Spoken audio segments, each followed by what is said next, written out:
श्रीमन नारायण श्रीमन नारायण श्रीमन नारायण।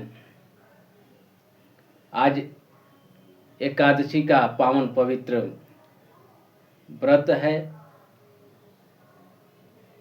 और कथा का शुरुआत श्रीमद् भागवत पुराण के चतुश्लोकीय भागवत, जो 4 श्लोक में भागवत है, वहाँ से शुरू करते हैं और आगे फिर भगवान शिव और माता पार्वती जी के चरित्र का वर्णन होगा। हरि ओम।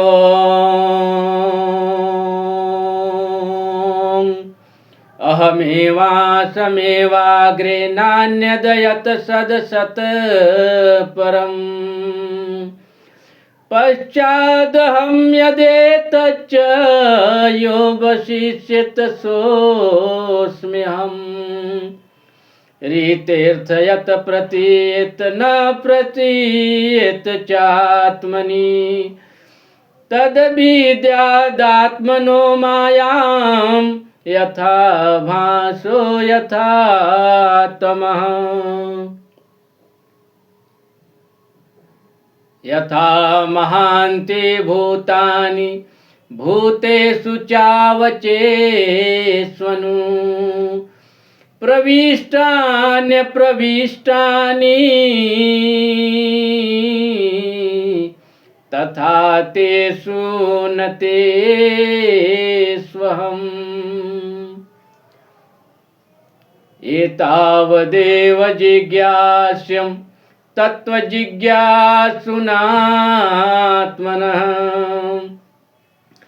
अन्वयव्यतिरेकाभ्याम् यत् स्यात् सर्वत्र सर्वदा।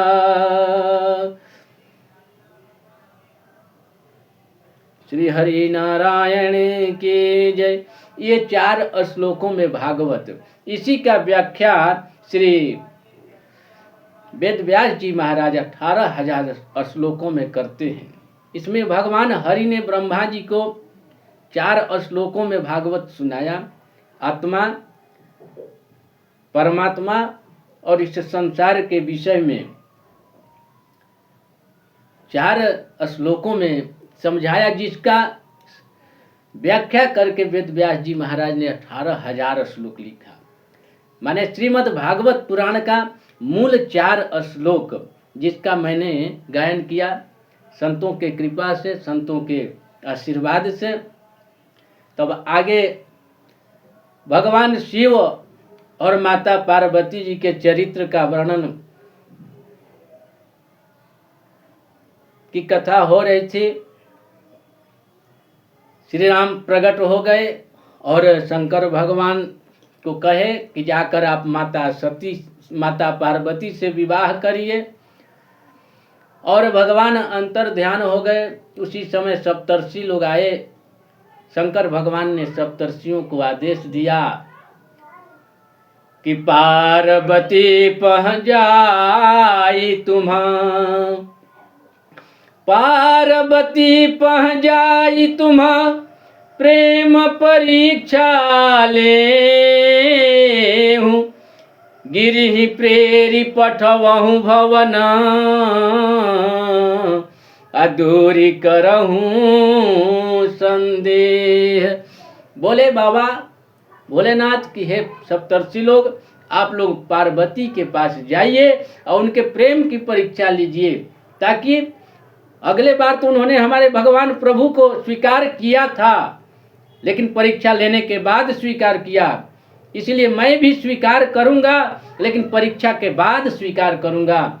तो जाकर आप देखिए कि पहले वाला व्यवहार तो नहीं है, सती जैसा तो व्यवहार नहीं है कि मेरे बार बार कहने पर भी कि मेरे प्रभु का उन्होंने परीक्षा लिया।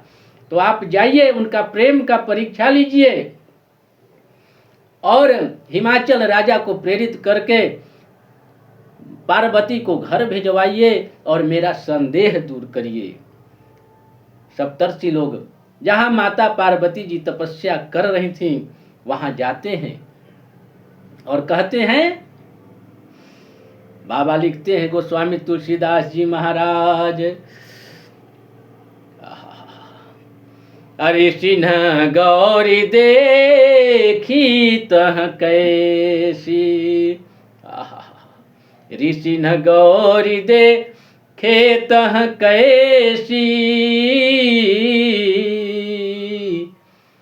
मूर्तिमंत तपस्या जैसी। ऋषि न गौरी देखी तह कैसी, अमूर्तिमंत तपस्या जैसी। ऋषियों ने माता पार्वती जी को देखा साक्षात जैसे तपस्या ही सदेह मूर्तिमान स्थापित हो गया हो, वैसे माता पार्वती जी लग रही थी कि साक्षात तपस्या ही शरीर धारण कर लिया हो। मूर्तिमंत तपस्या जैसी, बोले मुनि सुनु शैल कुमारी, बोले मुनि सुनु शैल कुमारी, करे हूँ कवन कारण तप भारी, करे हूँ कवन कारण तप भारी। ऋषि लोग बोले कि हे पार्वती, तुम किस कारण से इतना कठिन तपस्या कर रही हो? अके ही अवराध हूँ का तुम चाहूं, के ही अवराध हूँ का तुम चाहूं, अमोसन सत्यम राम की न कहूं। कहते हैं सप्तर्षि लोग कि हे पार्वती, तुम किसकी आराधना कर रही हो, क्या चाह रही हो, मुझसे सत्य सत्य क्यों नहीं बता रही हो? बार बार ऋषियों के कहने पर माता पार्वती जी ने कहा क्या? कहत वचन मन अति सकुचाई, हंसी हूँ सुनी हमार जड़ताई। माता पार्वती जी कहते हुए शर्मा रही हैं और कह रही हैं कि क्या मैं बताऊं, मेरी जड़ता को सुनकर आप लोग हंसेंगे, आप लोग ठहाके लगाएंगे, मजाक करेंगे। मैं अपनी जड़ता को आपसे क्या बताऊं? जड़ता यानी मूर्खता। माता जी कह रहे हैं कि मेरी मूर्खता है, मेरी जड़ता है जिस पर आप लोग हंसोगे।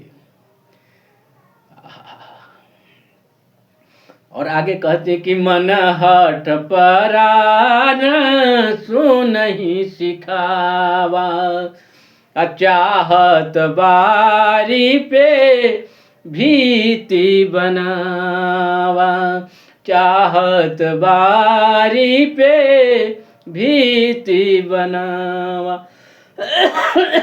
मेरा मन हठ कर लिया है। मन हठ परा न सुनहि सिखावा, किसी के सिखाने से ये समझने वाला नहीं है, क्योंकि मन हठ कर दिया है। जल के ऊपर दीवार खड़ा करना चाहता है। जल के ऊपर ये मेरा मन दीवार खड़ा करना चाहता है।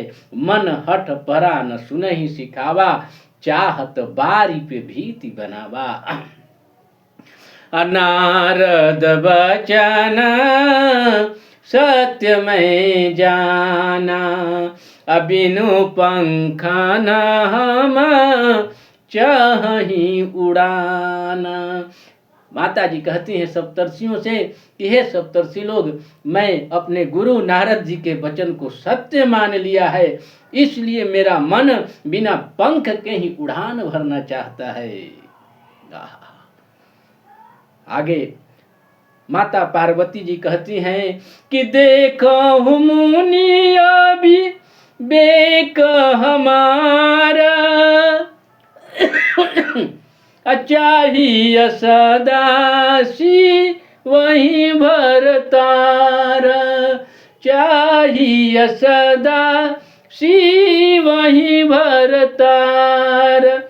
माता जी कहती हैं कि हे मुनि लोग, हमारी अविवेकता तो देखो, मेरे अविवेक को देखो कि हमको शिव ही भरतार के रूप में चाहिए। शब्द है भरतार, लेकिन हम लोग के देहाती भाषा में इसी को अपभ्रंश करके भतार भतार करते हैं, इसलिए लगता खराब है। शब्द है भरतार, शब्द है। माता जी कह रही हैं कि हमको शिव भरतार के रूप में चाहिए। ये मेरा अविवेक देखिए, पति के रूप में चाहिए। भगवान शिव को मैं पति के रूप में चाहता हूं। माता जी ने पहले ही सप्तर्षियों को इशारा कर दिया, क्या कि मैं जड़ हूं, तुम्हारे बात को सुनूंगी नहीं। मेरा मन हठी है, और जो जिसका मन हठी होता है वो अपना ही काम करता है, जो हठ कर लेता है वही करता है। मन हठ परा न सुनहि सिखावा। तीसरा बात कि मुझको गुरु पर विश्वास है, नारद वचन सत्य मैं जाना।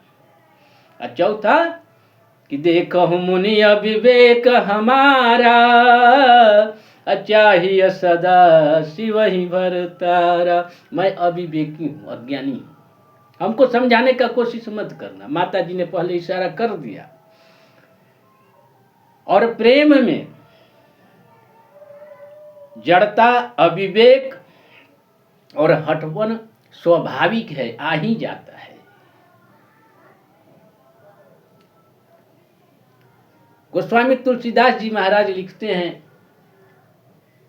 लक्ष्मण जी किस भाव से सीता राम जी की सेवा कर रहे हैं वन में।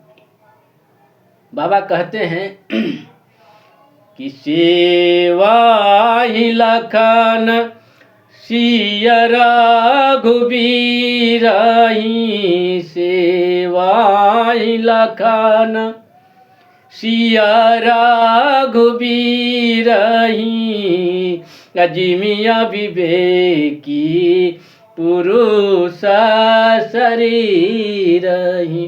कहते हैं कि लक्ष्मण जी, सीता जी और राम जी की सेवा ऐसे कर रहे हैं जिस तरह से अविवेकी पुरुष अपने शरीर की सेवा करता है, शरीर की देख रेख सजाता धजाता है।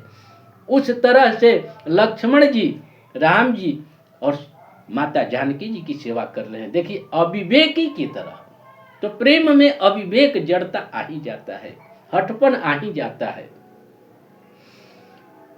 और एक दृष्टांत है, जब भरत जी जा रहे हैं चित्रकूट में राम जी को मनाने के लिए, उस समय भारद्वाज जी के पास रुकते हैं तीर्थराज प्रयाग में।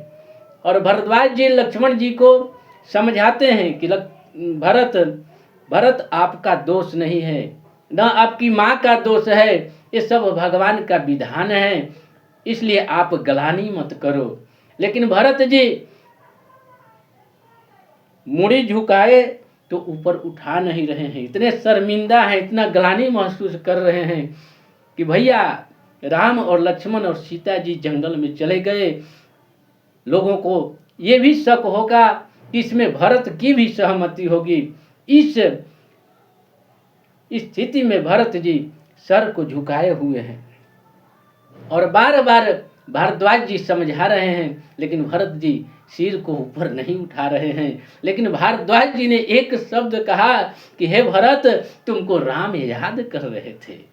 इतने में भरत जी अत्यंत प्रसन्न हो गए, भरत जी के चेहरे खिल गए और मुनिवर से बोले कि हे मुनिवर, हे गुरुजी, हमको भैया याद कर रहे थे। बोले कि हाँ, आपको राम जी याद कर रहे थे। भरत जी बोले कि कैसे, आपको कैसे पता चला कि राम जी भैया हमको याद कर रहे थे। भारद्वाज जी कहते हैं कि जाना मारा मन हाथ प्रयाग, जाना मारा मन हाथ प्रयाग, अभय विकल तुम्हारे ही अनुराग। जब वो प्रयागराज संगम में स्नान कर रहे थे तो यमुना जी की जो श्याम वर्ण की धारा है उसको देखकर वो व्याकुल हो गए कि हमारे भरत का भी वर्ण ऐसा ही है, इसी वर्ण के हमारे भरत हैं। और जब ब्राह्मण लोग संकल्प कराने लगे कि भारत वर्षे भरत खंडे जम्बू द्वीप खंडे, इस तरह से जब संकल्प कराने लगे तो आपके भगवान श्री राम जी अत्यंत उनके आंखों में आंसू भर गए और आंखों से आंसू निकलने लगे। आहा, बोले कि फिर आप कैसे जाने? तो बताते हैं कि तुम पर राम जी इतना स्नेह करते हैं। कहे कि भरत जी कितना स्नेह करते हैं प्रभु?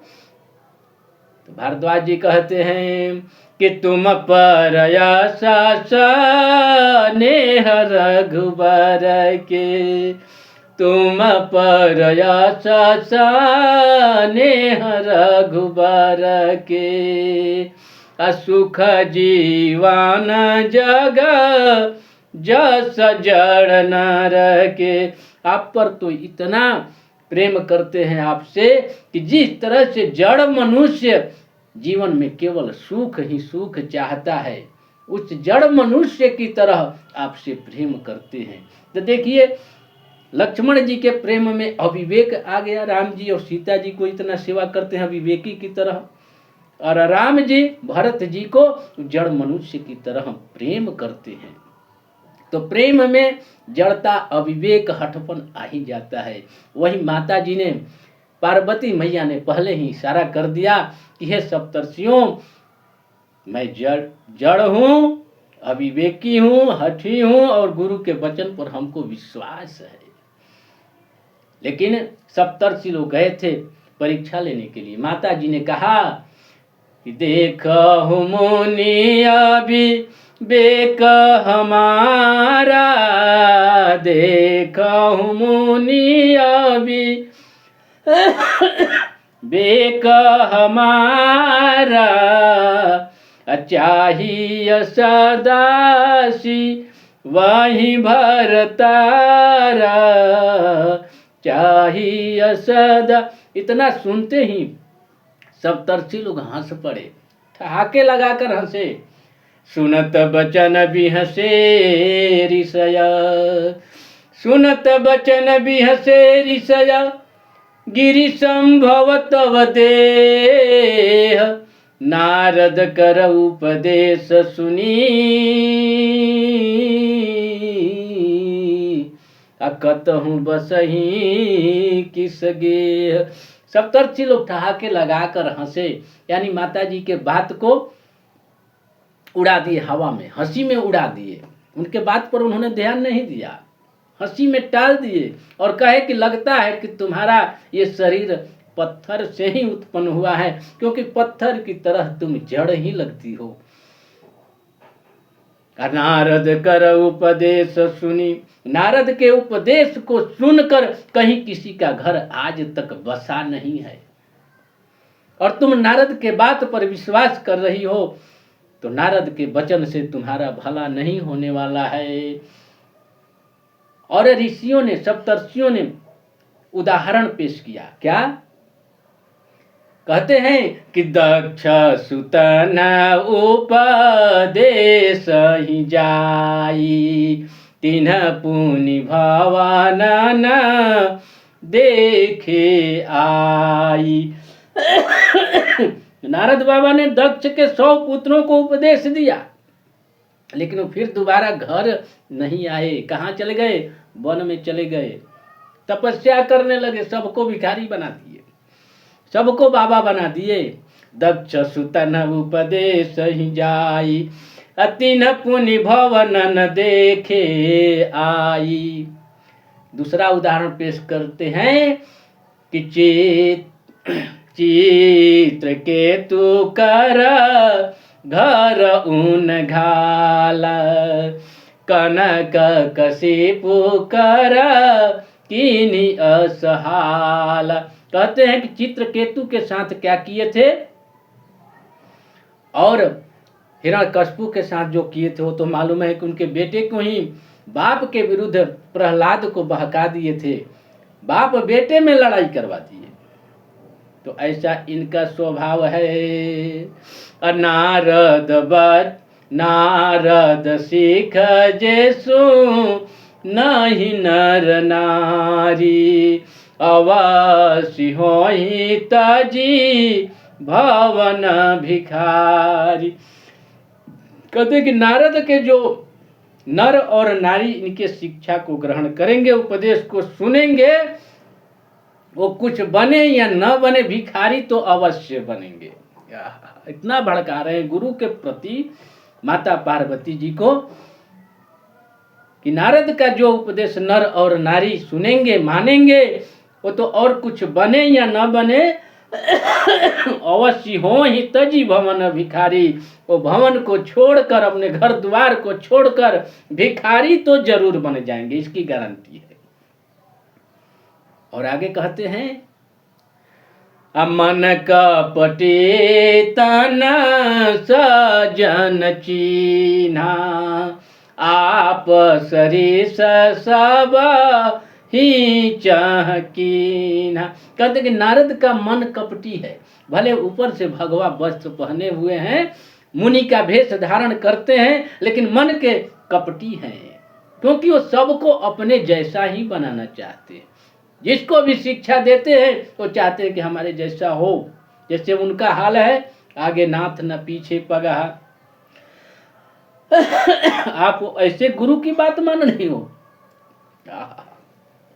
मन कपटी तन साजन चीन्हा, आप सरिस सब ही चहकीन्हा। अति न कर बचन मानि विश्वासा, तीन कर बचन मानि विश्वासा। तुम चाहूं पति परम उदासा। कहते ऐसे नारद की बात को मानकर आप जिस पति को चाह रही हैं वो उदासीन है, उदास है, अकामी है, और ऐसे पति को पाकर आपको क्या सुख मिलने वाला है। कहती हैं, पहले तो नारद बाबा के गुरु के प्रति विद्वेष फैलाने का उन्होंने कोशिश किया, नफरत फैलाने का, और फिर जिस की आराधना कर रही हैं भगवान शंकर के प्रति फिर फोड़ रहे हैं, माता जी को बरगला रहे हैं, कह रहे हैं कि जिस पति को तुम चाह रही हो परम उदास है, वो सहज ही उदास है। निर्गुण नीलज को बेस कपाली, अकुल यगे दिगंबर ब्याली। जिस पति को आप चाह रही हो, जिसकी आराधना कर रही हो, वो कैसा है? निर्गुण, बिना गुण का है, निर्लज, निर्लज है, निर्गुण नीलज, कुबेश, उनका भेष सुंदर नहीं है, अत्यंत मरकट भेष है, अच्छा सुंदर नहीं है। कुबेश कपाली, बाढ़ में सर में बहुत बड़े बड़े जटाएं, बहुत बड़े बड़े बाल हैं, उनके कपाली हैं। अकुल अगेह, अकुल माने कुल खानदान का पता नहीं है, अगेह घर द्वार नहीं है, दिगंबर नंग ढढ़ंग रहने वाले दिगंबर, दिगंबर ब्याली हमेशा सर्प में लिपटे रहते हैं। कितने अवगुण बताए? निर्गुण नीलज कुबेश कपाली, अकुल अगेह दिगंबर ब्याली। भगवान शंकर जी के 8 अवगुण बता दिए, 8 दोष बताए, ये इस तरह के तुम्हारे पति हैं जिसको तुम चाह रही हो। और आगे सप्तर्षि लोग कहते हैं कि कहूँ कवन सुख असबर पाए, कहूँ कवन सुख असबर पाए।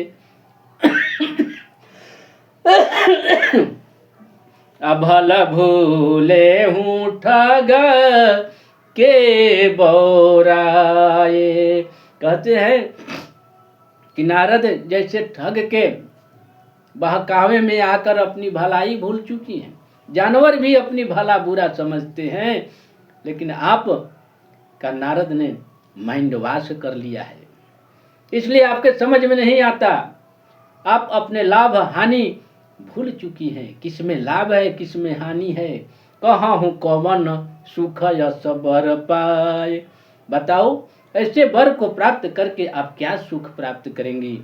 कोई सुख नहीं मिलने वाला है। और आप जानती हैं, इसके विषय में एक और रहस्यमय कथा है जो आपको बता देता हूं। क्या कथा है बाबा? माता जी कुछ नहीं बोल रही, लेकिन अपने आप सप्तर्षि लोग बताते जा रहे हैं। और सप्तर्षि लोग कहते हैं कि ये दुआह भी है, ये दुल्हा जो है जिसको आप चाह रही हैं शंकर भगवान को, ये दुआह हैं। पंच कहे शिव सती विवाही, पंच कहे शिव सती विवाही, अपुनय वडेरी माँ राय निताही। कहते हैं कि पंचों के कहने से सती से इनका विवाह पहले हुआ था। उन्होंने क्या किया? सती को त्याग दिया, त्यागा ही नहीं मरवा दिया। बताओ, दुआह भी है, इतना अवगुण है, फिर आप उनके पीछे क्यों पड़ी हो? आपको सुख नहीं मिलने वाला है। और नारद के वचन पर तो विश्वास करना ही मत। अब क्या हुआ? तो भोलेनाथ का विवाह हुआ, पत्नी को छोड़ दिए पहले, और उस पति को भी सती से जब विवाह हुआ था सती को मरवा दिए। कहा हूं कवन सुख यश बर पाए। अब न पत्नी है, न बच्चे हैं, न घर है, द्वार हैं। अब क्या कर रहे हैं?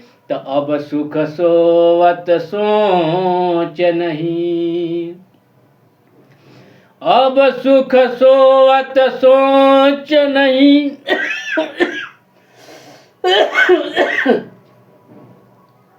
अब सुख सोवत सोच नहीं, अभीखी मांगी भव खाही, अपरम एकाकी के भवन, कबहू की नारी खटाई। ये परम अपस्वार्थी, अब कोई तो है नहीं, आगे नाथ न पीछे पगहा, अपना पेट बच्चा लाना है, सुख से सो रहे हैं। अब भूख लगता है तो कहीं भीख मांग कर खा लेते हैं। अब यही उनका काम रह गया है। अब सुख सोवत सोच नहीं, भीखी मांगी भव खाई। ऐसे अब स्वार्थी के घर में कोई नारी रह सकती है क्या? सप्तर्षियों ने बहुत भड़काया, और सप्तर्षि लोग सोच रहे हैं कि इन पर कोई प्रभाव नहीं पड़ रहा है, तो ऑप्शन दे रहे हैं, विकल्प दे रहे हैं कि मान लीजिए सोच रही होंगी कि आखिर शिव जी को त्यागूंगी, शिव जी के अलावा और किसको मैं आराधना करूं। तो उसी ऑप्शन को, उसी विकल्प को सप्तर्षि लोग कह रहे हैं, ताकि इनको कोई विकल्प दे तब इनका मन डोले। सप्तर्षि लोग कहते हैं कि अजहू मानहू कहा हमारा, हम तुम कहाँ बर नीक विचारा। अब भी कोई बिगड़ा नहीं है, अब भी हमारा यदि बात मान लो तो हम तुम्हारे लिए एक सुंदर वर ढूंढ कर रखे हैं, विचार किए हैं। कहो तो उससे हम नाता जोड़े, बातचीत करें। अजहू मानहू कहा हमारा, हम तुम कहाँ बर एक विचारा। और उस वर की बड़ाई कर रहे हैं, कह रहे हैं कि अति सुंदर सुचि सुखद सुशीला, अगावहि वेद जासु जस लीला। अत्यंत सुंदर है, पवित्र है, सुशील हैं, यहाँ तक कि वेद पुराण भी जिनकी लीला जिनके गुण का बखान करते हैं, ऐसा पति तुम्हारे लिए ढूंढा हूं। कहते कि दूषण रहित सकल गुण राशि, श्रीपति पूरबै कुंठ निवासी। दूषण रहित, कोई दोष नहीं है, समस्त गुण के खान है। दूषण रहित सकल गुण राशि, श्रीपति ऐश्वर्य सहित हैं, लक्ष्मी के पति हैं, पूरा वैकुंठ निवासी, और वह वैकुंठ में निवास करते हैं। वैकुंठ पाने की सबकी इच्छा होती है। इनके पास तो घर द्वार नहीं है शंकर जी के पास, और वो तो वैकुंठ में निवास करते हैं। आप वैकुंठ में निवास करिएगा, इसलिए अब भी बिगड़ा नहीं है कि मेरी बात को मान लो। और आगे आप सुनेंगे इन सप्तर्षियों को माता पार्वती जी का जवाब, क्या जवाब दे रही हैं माँ पार्वती जी। उस जवाब को सुनकर आपको अपने धर्म, अपने गुरु और अपने इष्ट में विश्वास बढ़ेगा, निष्ठा बढ़ेगा। इस कथा को, इस भाग को अगले सत्र में कहेंगे। तब तक के लिए जय जय श्री राम, जय जय राधे श्याम, जय जय परशुराम, जय जय श्री हनुमान। श्री राम जय राम, जय जय राम, श्री राम जय राम, जय